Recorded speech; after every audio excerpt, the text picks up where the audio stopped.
18 stories tall. That's how high the central tower stood. Not a cathedral. Not a palace.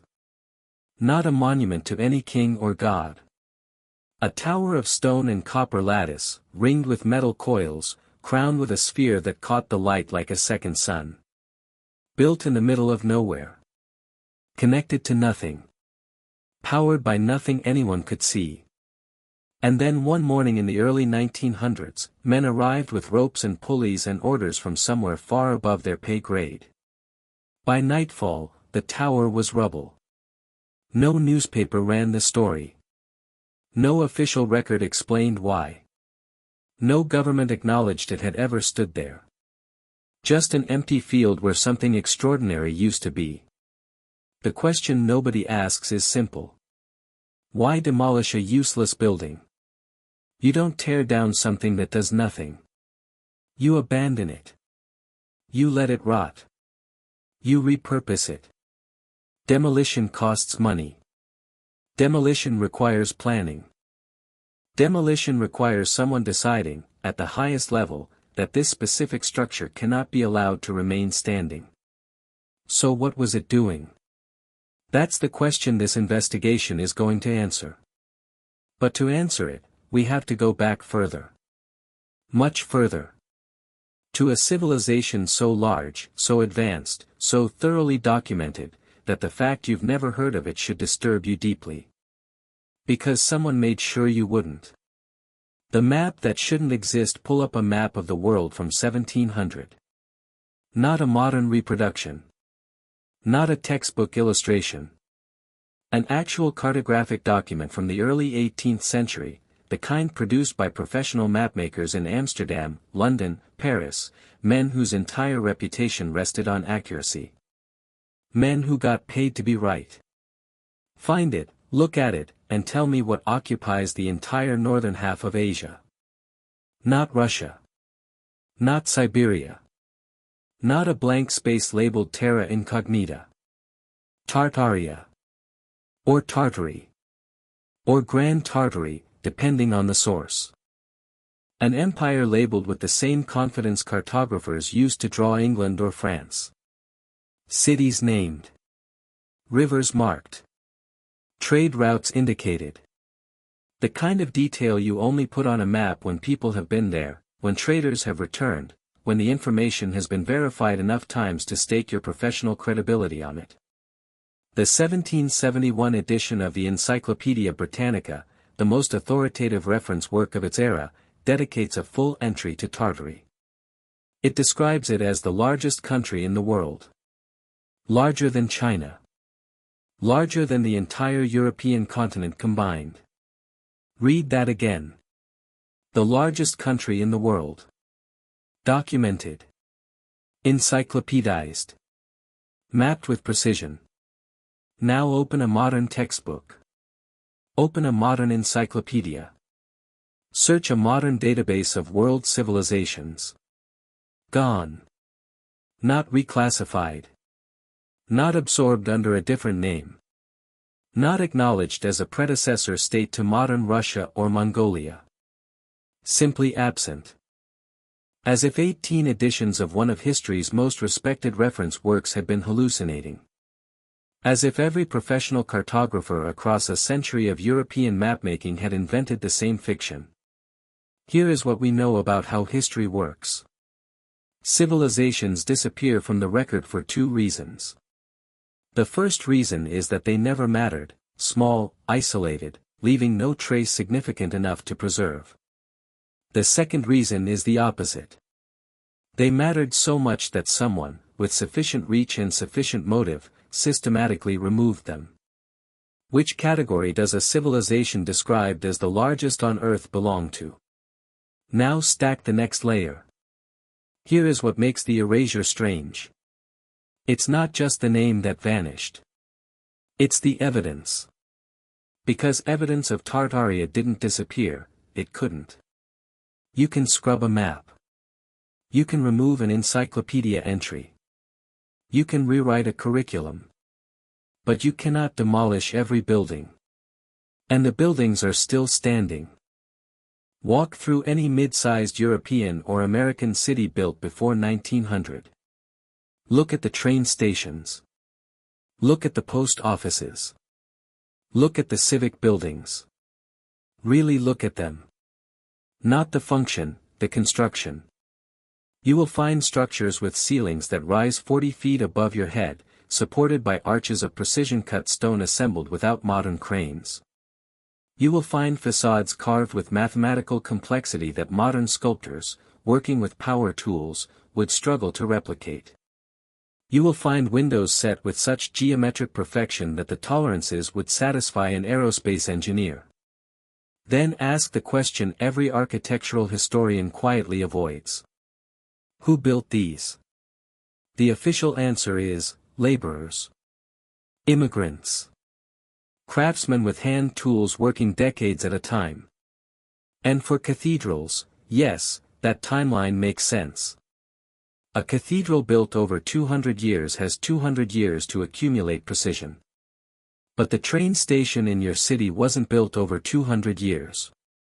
It was built in 18 months. The post office went up in 2 years. The city hall in 3. Hand tools. 2 years. 40-foot ceilings with perfect stone arches. The math does not work. And this is not a matter of interpretation. This is engineering. This is materials science. Load-bearing arches of that scale require precise calculation of force vectors, precise selection of stone with consistent compression strength, precise cutting to tolerances of millimeters, or the arch collapses. Not eventually. Immediately. So either the official timeline is wrong, or the tools were not what we've been told. Here is where it gets specific. Because across dozens of these pre-1900 buildings, in cities that have no obvious connection to each other, investigators have found the same anomaly. The same detail. The same impossible fact sitting in plain view. Windows below ground level. Not basement windows set into a sloped site. Not architectural quirks from later renovations. Original windows, on original facades, set into what is now underground, as if the first floor of the building is buried. As if the ground level rose significantly after construction. And not slowly, the way sediment accumulates over centuries. But suddenly. The way it does when an enormous volume of material, mud, ash, debris, deposits all at once. There is a word for this. You will hear it again. But the question it opens is bigger than architecture. Because if the ground level rose suddenly across cities on multiple continents, then something happened. Something large enough, and violent enough, to bury the lower floors of civilization spanning half the world. And then someone, somewhere, decided to call it nothing. The building survived. The maps were redrawn. The encyclopedias were revised. The schools were retaught. And an empire that once occupied the largest territory on Earth was reduced to a word nobody recognizes. That word is Tartaria. And we've barely started. The architecture that defies ITS builders. Let's get precise. Because this is where most investigations into hidden history lose credibility. They gesture at buildings. They say, impressive. They let the viewer fill in the rest with emotion. That's not what we're doing here. We're going to use numbers. The Pennsylvania Station in New York. Original construction, completed 1910. The main waiting room, modeled, according to official records, on the baths of Caracalla in Rome, featured a coffered ceiling rising 150 feet above the floor. The room was 314 feet long. The steel and granite structure was completed in under 4 years. 150-foot ceiling. Granite. 4 years. In 1906. Before electric cranes capable of lifting granite blocks to that height existed in commercial use. Before computer-aided stress modeling existed. Before the standardized concrete formulations that make modern high-rise construction possible were in widespread use. The engineers of 1906 were talented. Genuinely talented. But talent doesn't suspend physics. A 150-foot granite ceiling requires each stone at the apex to bear calculated loads distributed across a precise geometric curve. Get that curve wrong by 2 degrees and the entire structure fails, not in 50 years, immediately. The calculation requires what we now call finite element analysis. In 1906, that calculation was done by hand, on paper, with logarithm tables. In under 4 years. Now add this. That building was demolished in 1963. Not because it was structurally unsound. Not because it had failed. Because a real estate developer needed the land. A building that by all engineering logic should have taken a decade to construct was casually torn down in 18 months because it was inconvenient. Think about what that tells you about how the people who demolished it regarded its construction. They weren't awed by it. They didn't treat it as irreplaceable. They treated it like furniture. You only treat extraordinary things as furniture when extraordinary things are ordinary to you. When they're inherited. Now go deeper. Go to the buildings that don't have famous names. The ones in secondary cities. The ones that didn't make architectural history books but are still standing, still used, still walked past every day by people who have stopped seeing them. Go to Kazan, Russia. A city deep in the Volga region, officially settled in the 13th century, officially constructed with the resources of a provincial outpost. Walk through its 19th century civic district. Look at the University of Kazan, where a young student named Vladimir Ulyanov, later known as Lenin, was briefly enrolled. Look at the cathedral. Look at the administrative buildings. These are not the buildings of a provincial outpost. These are the buildings of a civilization at the height of its technical capacity. Columns of precisely matched stone. Facades with mathematical symmetry that requires surveying instruments of a precision officially unavailable in provincial Russia at that time. Interior volumes that demonstrate acoustic engineering, whisper in one corner, be heard clearly in the opposite corner, that requires understanding of wave physics that wasn't formalized in European science until decades after these buildings supposedly went up. And here's the detail that stops every serious investigator cold. The first floors are underground. Not partially. Not at a sloped site. The original ground floor windows of multiple buildings in Kazan's historic center sit below current street level. The doors that should open onto the street open onto nothing, they've been converted to windows, bricked up, or simply sealed. Because the street is now 4 to 6 feet higher than it was when the buildings were built. 4 to 6 feet of material. Deposited. Across an entire city. Officially, this is explained as centuries of accumulated debris, gradual urban infill, the natural rise of ground level in inhabited areas. And over 500 years, yes, a city can accumulate infill. Inches per century is plausible. But 4 to 6 feet would require 2,000 years of accumulation at that rate. Kazan's historic center is, officially, 400 years old. The math does not work. Again. So let's ask the question that the math forces us toward.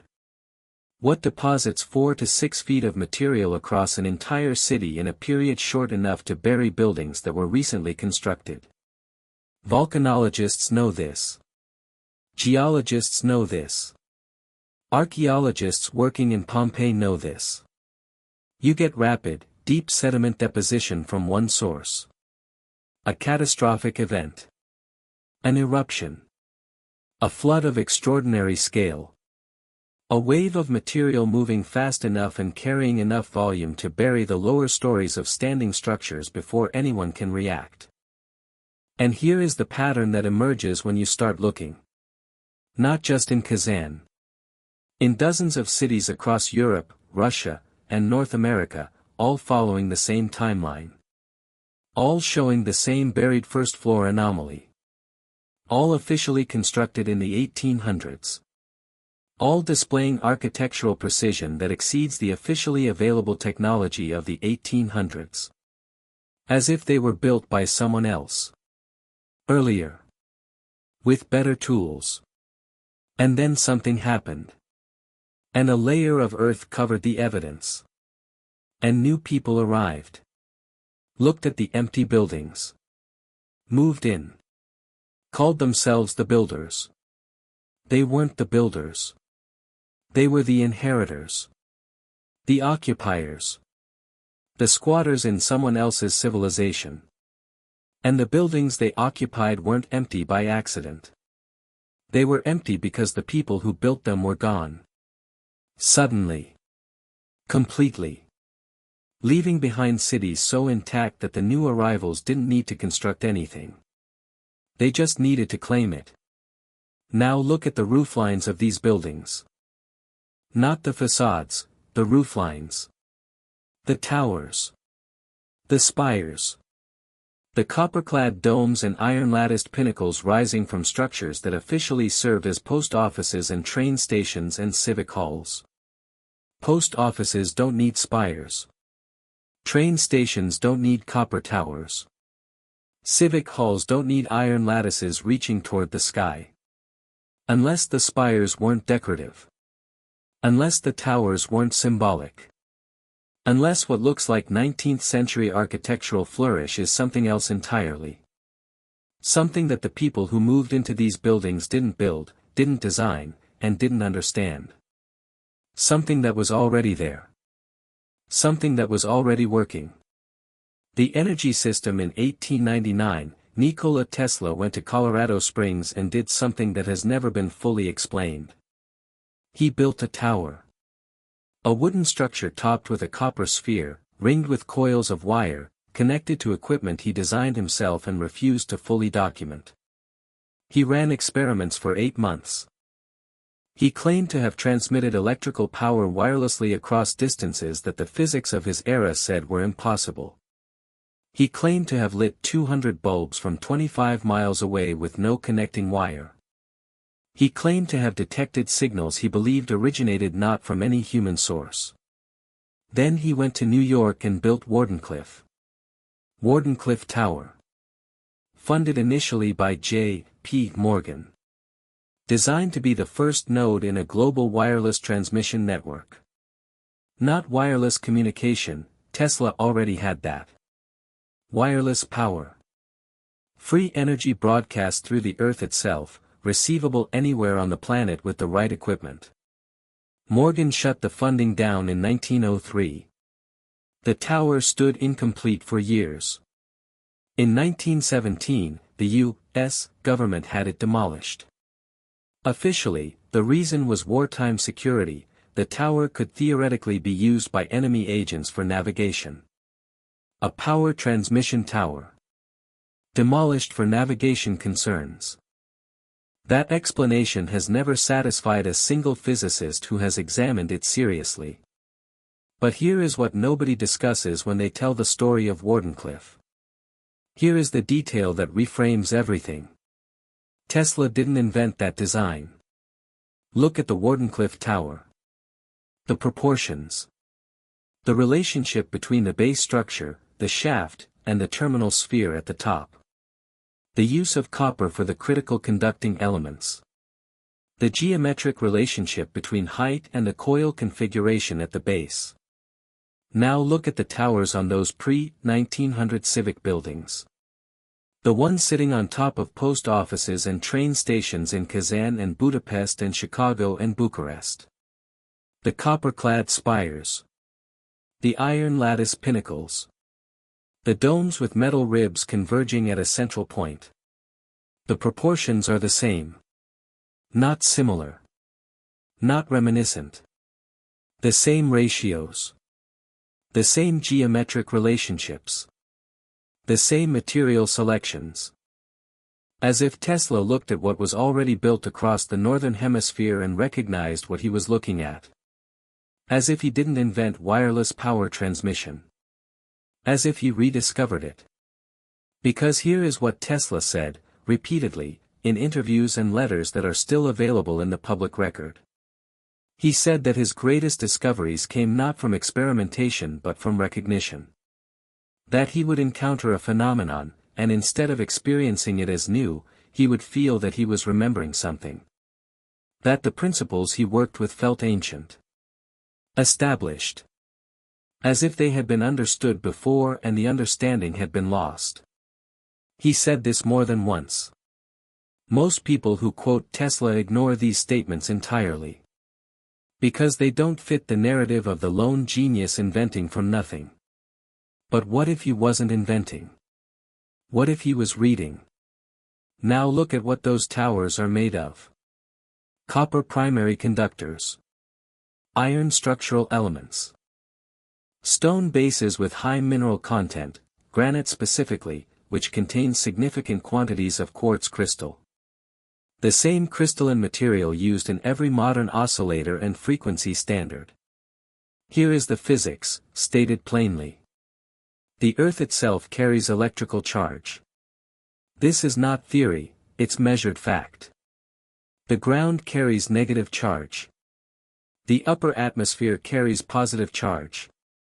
Between them exists a potential difference, a voltage, of approximately 300,000 volts, maintained continuously by global lightning activity. 300,000 volts, present everywhere on Earth, 24 hours a day, requiring no fuel, no combustion, no infrastructure to generate. It is simply there. Tesla understood this. Modern electrical engineers understand this. The reason we don't use it is not that it's inaccessible. The reason is that accessing it requires a receiver. A structure tuned to the specific frequency of the Earth's electromagnetic resonance, what we now call the Schumann resonance, approximately 783 Hz, capable of drawing the potential difference down from the atmosphere and converting it into usable current. A tall conductive structure. Topped with a sphere or point to concentrate the field. Built on a base of crystalline stone to stabilize the ground connection. Incorporating coils of specific dimensions to tune the resonant frequency. Exactly what Wardenclyffe was. Exactly what every major pre-1900 civic building across the northern hemisphere has sitting on its roof. Now stack the next layer. Gothic cathedrals. Everyone knows them. Everyone has seen images of spires rising 300 feet above the nave, pinnacles bristling along every roofline, gargoyles projecting outward at precise intervals. The official explanation is structural. The spires counterbalance the outward thrust of the arched roof, the pinnacles add weight to the flying buttresses. And yes, structurally, this is partially true. But the material choices are not structurally required. Lead roofing on Gothic cathedrals. Iron cramps holding the stone together. Copper weather vanes at every pinnacle tip. Bronze fittings throughout. These are not the cheapest or easiest materials for their structural functions. Stone cramps work. Tile roofing works. These materials were chosen specifically. And the pattern of their placement, lead sheeting on horizontal surfaces, copper at vertical termination points, iron in the connecting joints, follows the exact logic of an electrical circuit. Horizontal conductor. Vertical conductor. Connecting resistance. A circuit. Built into every major Gothic cathedral across Europe. Constructed over 3 centuries, across dozens of independent principalities with no centralized building authority, using the same material logic in the same configuration. Now go east. Look at Russian Orthodox Church architecture. The onion domes. That specific shape, not hemispherical, not conical, but the precise bulging teardrop form that terminates in a metal cross. Officially, the shape sheds snow. Functionally, yes. But the shape is also an almost perfect replication of a Leyden jar, the earliest device for storing electrical charge, invented officially in 1745. Except the domes predate 1745 by 4 centuries. Go further east. Islamic minarets.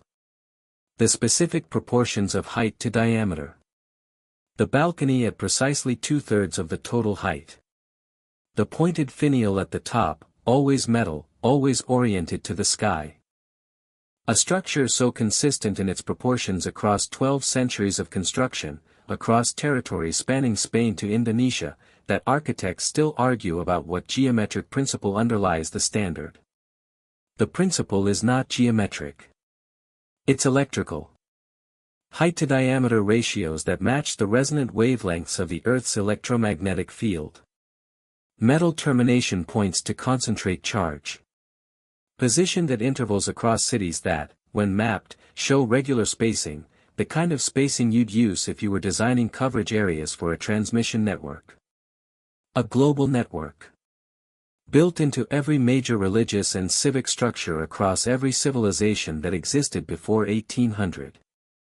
Using different aesthetic vocabularies, Gothic spires, Orthodox domes, Islamic minarets, Tartarian copper towers, but the same underlying physics. The same system. Built by the same source. And then the source disappeared. The cities were inherited by people who didn't know what they were living inside. Who looked at the towers and saw decoration. Who looked at the circuits and saw religion. Who looked at the network and saw architecture. They didn't inherit a civilization. They inherited a power grid. And they turned it into a museum.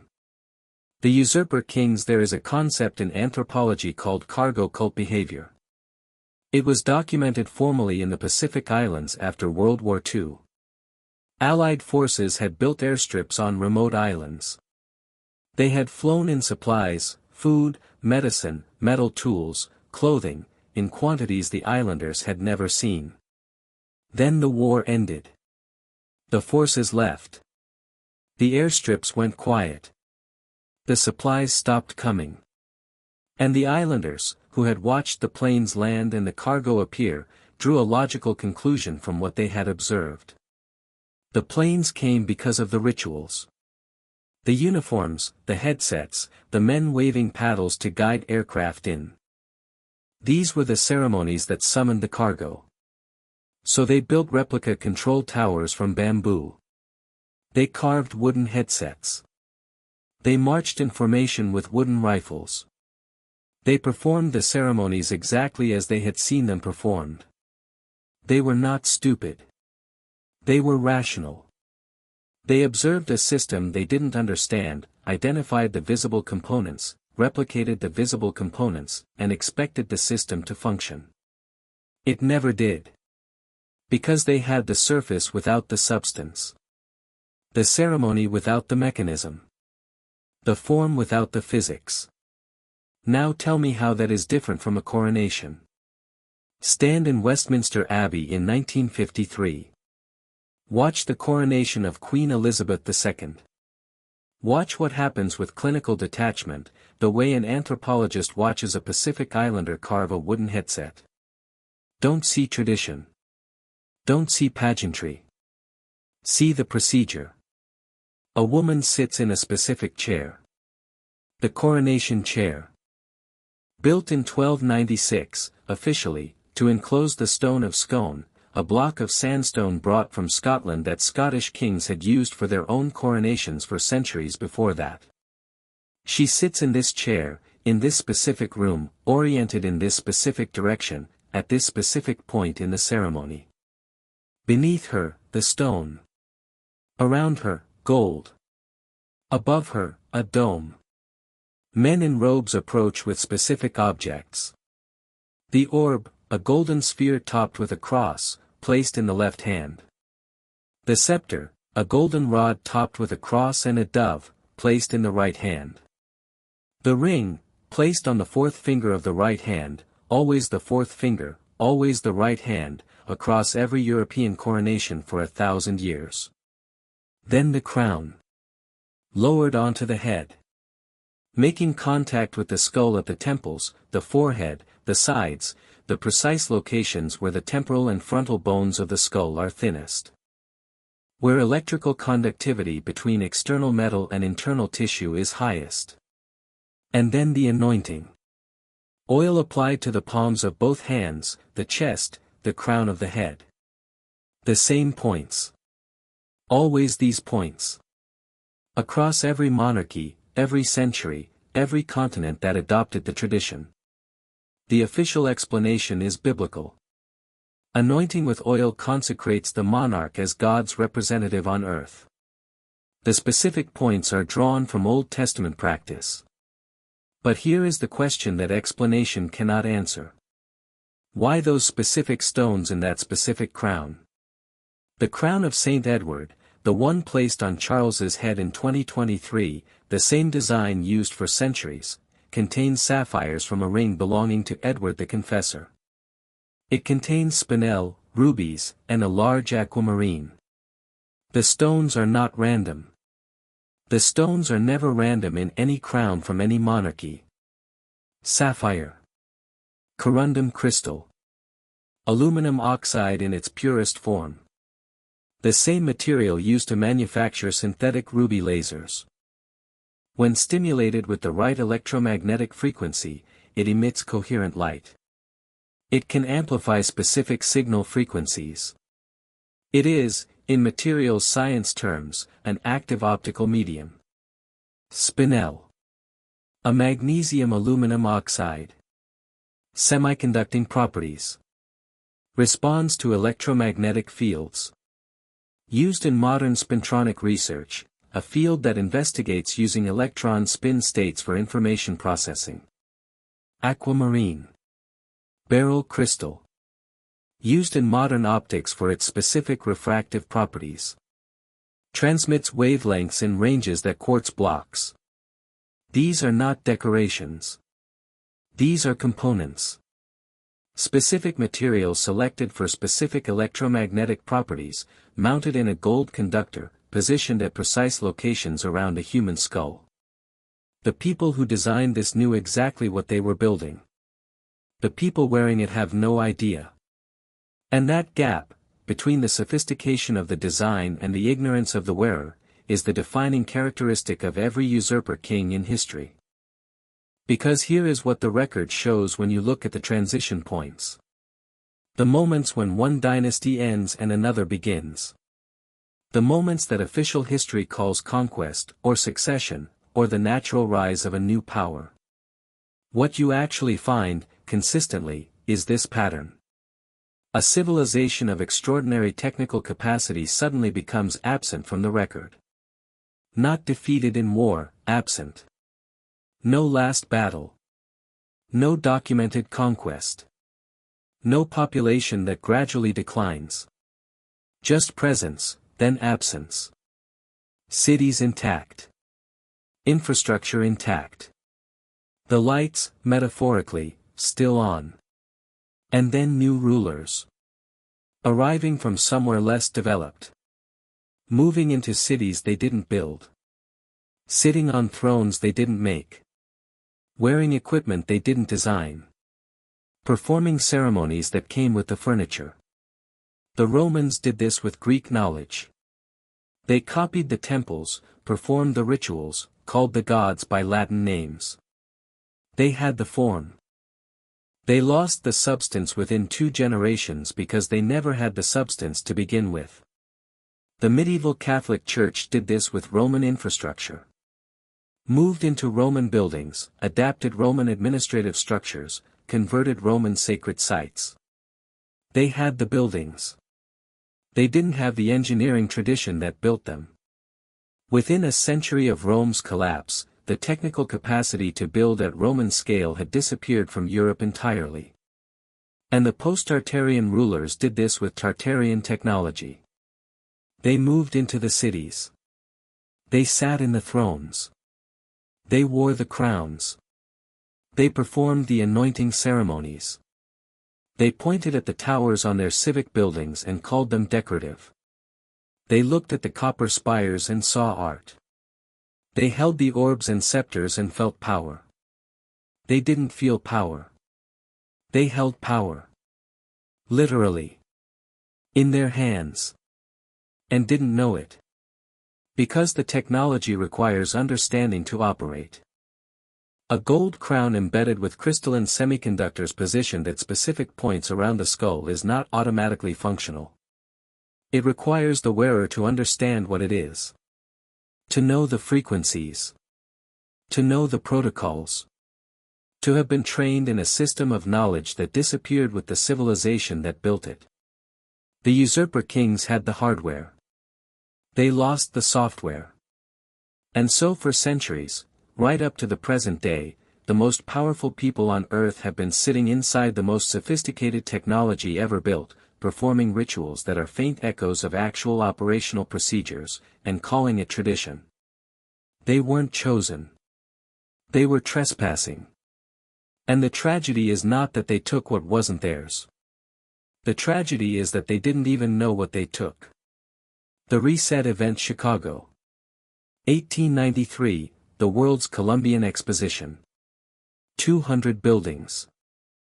14 major structures of monumental scale, colonnaded facades, domed rooftops, marble white exteriors rising 60, 70, 80 feet above the ground. A lagoon system with engineered water features. A complete electrical grid powering the first large-scale demonstration of alternating current lighting in history. A fully functional elevated railway connecting the site. Built in 2 years. On what was, before construction began, a swamp. 600 acres of Chicago marshland transformed into a functioning city of monumental architecture in 24 months. With 1891 technology. With horse-drawn equipment. With no prefabricated components, every column, every arch, every facade element cast or carved on site. 40,000 construction workers, officially. Working in Chicago winters. And when the exposition closed, 6 months after opening, they tore it down. Not abandoned. Not repurposed. Demolished. Systematically. The structures that weren't burned, and several major buildings were burned in fires that official records describe as accidental, were pulled down, hauled away, erased. Within 2 years of the exposition closing, the site was returned to parkland. 2 years to build a monumental city. 6 months to use it. 2 years to erase it.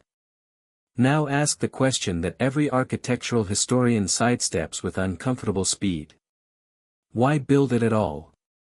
The official answer is exhibition. Demonstration. National pride. The celebration of the 400th anniversary of Columbus's arrival. And yes, expositions serve these purposes. But expositions don't require buildings of this scale. They don't require 60-foot colonnaded facades. They don't require domed structures engineered to the tolerances of permanent civic architecture. A trade show doesn't need a pantheon. Unless the buildings weren't built for the exposition. Unless the exposition was built around buildings that were already there. Look at the photographs. The actual photographic record of the 1893 exposition is extensive. It was one of the most documented events of the 19th century. Look at the images of construction. Not the finished buildings. The construction process. The anomalies are consistent and specific. Photographs showing exterior facade work on buildings whose interiors appear already complete. Images of workers applying finishing plaster to columns whose proportions and structural complexity should have required years of formwork preparation. Pictures of landscaping and lagoon engineering proceeding simultaneously with what appears to be the final stages of building construction, a sequencing that only makes sense if the buildings were not being constructed from foundation up, but being uncovered, restored, and finished.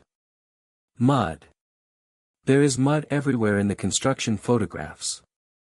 Not the controlled mud of an active building site. The thick, saturating, floor-level mud of a site being excavated. Of ground being cleared away from structures rather than structures being erected on ground. The same mud that covers the first floors of buildings in Kazan. In Budapest. In St. Louis. In Philadelphia.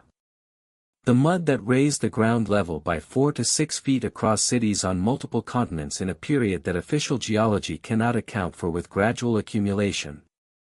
That mud. Now add St. Louis. 1904, the Louisiana Purchase Exposition. 11 years after Chicago. 11 years of supposedly learned lessons about the logistics of World's Fair construction. And yet, 1,100 acres. Over 1,500 buildings. The largest World's Fair in history to that point. Constructed in under 3 years. Demolished within 2 years of closing. Then San Francisco. 1915, the Panama Pacific International Exposition. A complete neoclassical city built on filled bay land that was underwater a decade earlier. Domes, towers, colonnaded halls, a tower of jewels covered in more than 100,000 pieces of cut glass. Built in 4 years. Demolished almost entirely within months of closing. The pattern across every major World's Fair of the late 19th and early 20th centuries is identical. Monumental architecture of a scale and precision that strains the credibility of the official construction timeline. Temporary use. Systematic demolition. And always the same architectural vocabulary. Always the neoclassical forms. Always the domes and columns and precise geometric facades. Always the style that the official record calls a revival, a conscious 19th-century recreation of classical antiquity. But you don't revive what you never lost. You revive what you rediscovered. And the World's Fairs, all of them, in every city, on every continent that hosted one, were the moment when the inheritors of Tartarian cities briefly showed the world what those cities actually looked like. Before the decision was made, at the highest levels of the new order, that this could not continue. Because here is the danger those buildings represented. A population that could see, with their own eyes, that monumental architecture on a civilizational scale was possible, that cities of extraordinary beauty and technical sophistication had existed, was a population that would ask why their current cities looked nothing like this. Was a population that would ask who had built the originals. Was a population that would eventually ask the right question. So the buildings came down. Every time. Without exception. The official reason varied: fire, cost, impermanence of design. But the outcome was invariant. The evidence was removed. The photographs remained, but photographs without buildings are just images. Without the physical structures to examine, to measure, to analyze for construction anomalies, the question stays theoretical. They couldn't erase the photographs. But they made sure you'd never be able to check them against anything real. This is not accident. Accident produces varied outcomes. Sometimes a World's Fair building survives. Sometimes it burns. Sometimes it's repurposed. Randomness creates inconsistency. What happened to World's Fair buildings across 6 cities across 25 years was not random. It was policy. And policy requires a policymaker. A decision at a level above city governments, above exposition committees, above the architects and builders who constructed the sites. A decision made by people who understood what the buildings were. Who recognized the architectural vocabulary. Who knew, with more certainty than any modern researcher, that these structures were not being constructed from scratch in 2 years. Who knew they were being excavated. And who decided that the world was not ready to know that. The reset was not a natural disaster. The reset was administered. And the administration continues. What they erased and why follow the money. Not as a metaphor. As a literal investigative method. Because every suppression in history, every erasure, every systematic removal of knowledge from the public record, when you trace it back far enough, when you peel away the ideology and the nationalism and the religious justification, you find the same thing underneath. Someone was profiting from the alternative. In 1901, J. P. Morgan was the most powerful financier in the world. He controlled or influenced the majority of American railroad infrastructure, steel production, and banking. He had just financed the formation of U.S. Steel, the first billion-dollar corporation in American history. He understood, better than almost anyone alive, what control of infrastructure meant. Infrastructure is not just logistics. Infrastructure is leverage. You control the railroad, you control what moves and what doesn't. You control the steel, you control what gets built and what doesn't. You control the energy supply, the coal, the oil, the transmission lines, you control everything. Every factory, every home, every hospital, every government building runs on energy. Control energy and you control the civilization. Morgan funded Tesla's Wardenclyffe project with this understanding. He expected a return. Not in the form of free energy broadcast to the world, Morgan was not confused about what free meant. He expected a metered system. A transmission network he could own, regulate, and charge for. A wireless grid that would replace copper transmission lines but maintain the fundamental commercial relationship: you want power, you pay Morgan. Then he read Tesla's actual proposal. Tesla's vision was not a metered network. It was genuinely free. Energy drawn from the Earth's own electromagnetic field, broadcast at the resonant frequency of the planet itself, receivable by any properly constructed antenna anywhere on Earth. No meter. No billing infrastructure. No point of control. You could not own it. You could not charge for it. You could not use it as leverage. Morgan's response was immediate and total. Funding withdrawn. Project halted. And the letter Morgan wrote to Tesla, still in the public archive, still readable, contains a line that is almost breathtaking in its honesty. Morgan asked Tesla, plainly, if anyone can draw energy from your system with the right equipment, where do I put the meter? Where do I put the meter? That is the entire explanation. Not conspiracy. Not shadowy cabals. Not ancient secret societies protecting forbidden knowledge. One businessman asking one practical question about return on investment. And in that question, the fate of the Tartarian energy system was decided. Because the system that Tesla rediscovered, the system built into every Gothic cathedral, every Orthodox dome, every Islamic minaret, every Tartarian copper tower, had the same fundamental problem from the perspective of the new ownership class. You could not meter it. Energy drawn from the Earth's electromagnetic field, collected through architecturally integrated receiver systems distributed across cities, was available to anyone inside those cities. You could not cut off a neighborhood for non-payment. You could not raise prices during winter. You could not embargo a nation by blocking its fuel supply. You could not threaten a population with darkness and cold if they didn't comply. The technology was not just free in cost. It was free in the deepest political sense. It made populations energetically sovereign. Impossible to coerce through resource deprivation. Impossible to control through infrastructure ownership. And an impossible to control population is the one thing that every power structure in human history has worked to prevent. So the towers came down. Not all at once, that would have been noticed. Gradually. Individually. Each demolition with its own local justification. Urban renewal. Safety concerns. Modernization. The steady replacement of integrated architectural receivers with centralized power plants connected to metered grid infrastructure. Coal plants first. Then oil.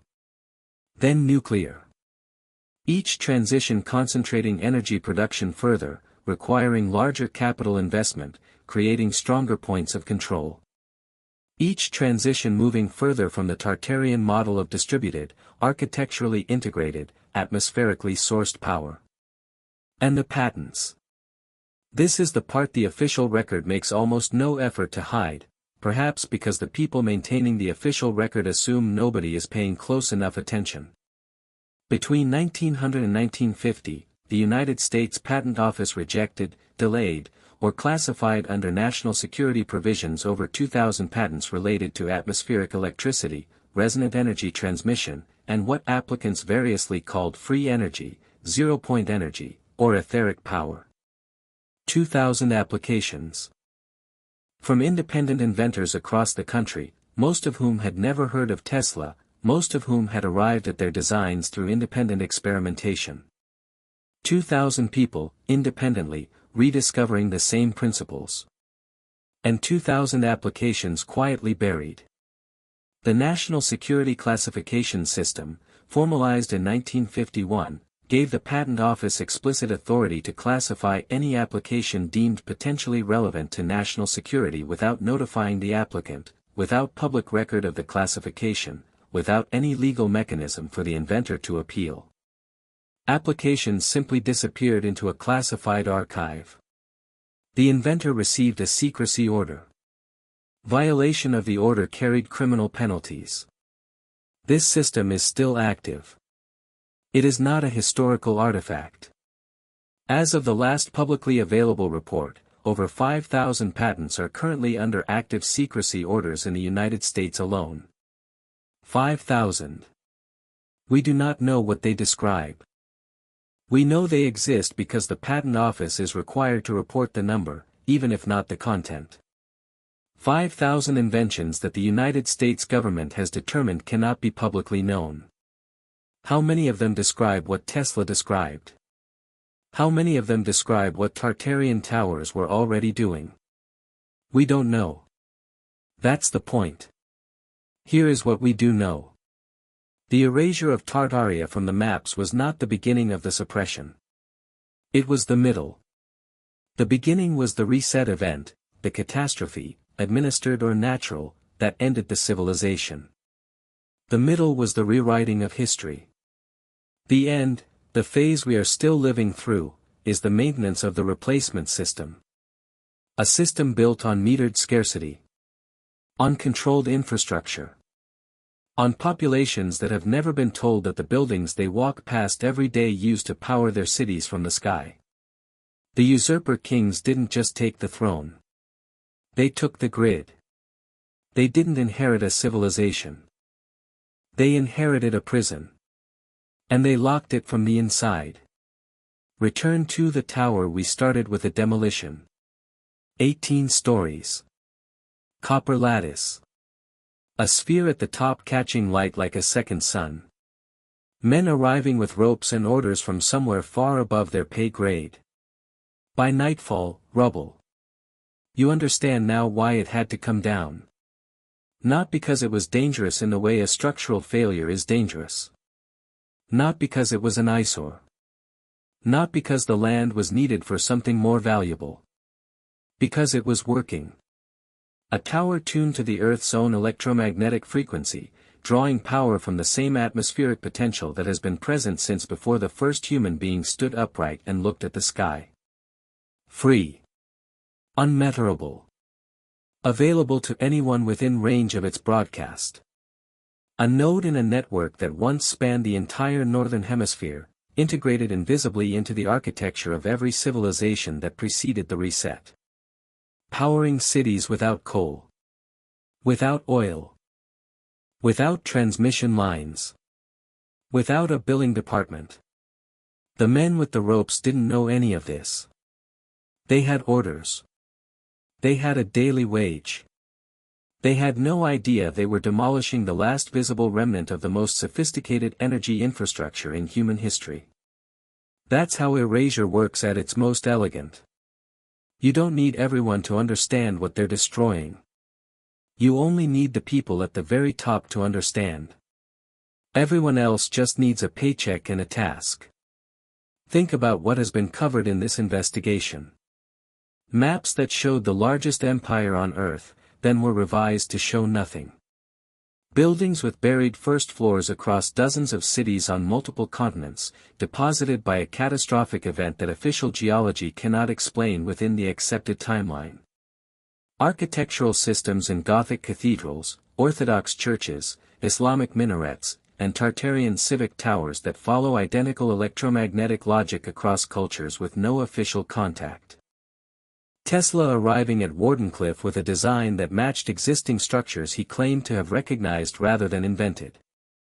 World's fairs appearing across 6 cities in 25 years, displaying monumental neoclassical architecture on impossible construction timelines, then demolished with suspicious uniformity. Morgan's letter. 2,000 rejected patents. 5,000 active secrecy orders. Each piece, individually, is an anomaly. Together, they are a system. A system of concealment so thorough, so long maintained, so deeply embedded in the educational and institutional infrastructure of the modern world, that most people will finish watching this and feel the explanation is too large to be true. That feeling is the system working correctly. Because the most effective suppression is not the suppression that destroys all evidence. The most effective suppression is the suppression that leaves the evidence in plain sight and makes the conclusion feel unreasonable. The buildings are still standing. Walk past them tomorrow. Look up at the copper spires. Look at the domes. Look at the towers on structures that have no architectural reason to have towers. Look at the buried windows at street level. Look at the proportions. Look at the materials. The grid is still there. Damaged. Disconnected. Stripped of its terminal components where demolition was possible. But the bones of it, the stone bases, the geometric forms, the crystalline materials embedded in facades across every major city in the world, those are still there. They couldn't tear down everything. There was too much of it. And that is the one mistake the usurper kings made. The one error in an otherwise comprehensive erasure. They inherited too much. They didn't build it, so they didn't understand it. They didn't understand it, so they didn't know what to demolish. They tore down the towers they could see. They buried the records they could find. They rewrote the maps they could access. They classified the patents they could identify. But the system was bigger than their comprehension of it. It still is. 3 kilograms of gold on a king's head. Crystalline semiconductors positioned at precise points around the human skull. A ceremony performed in the same configuration, with the same materials, in the same sequence, across every monarchy on Earth for 1,000 years. They still don't understand what they're wearing. They didn't build it. They inherited it. And they never understood what they inherited.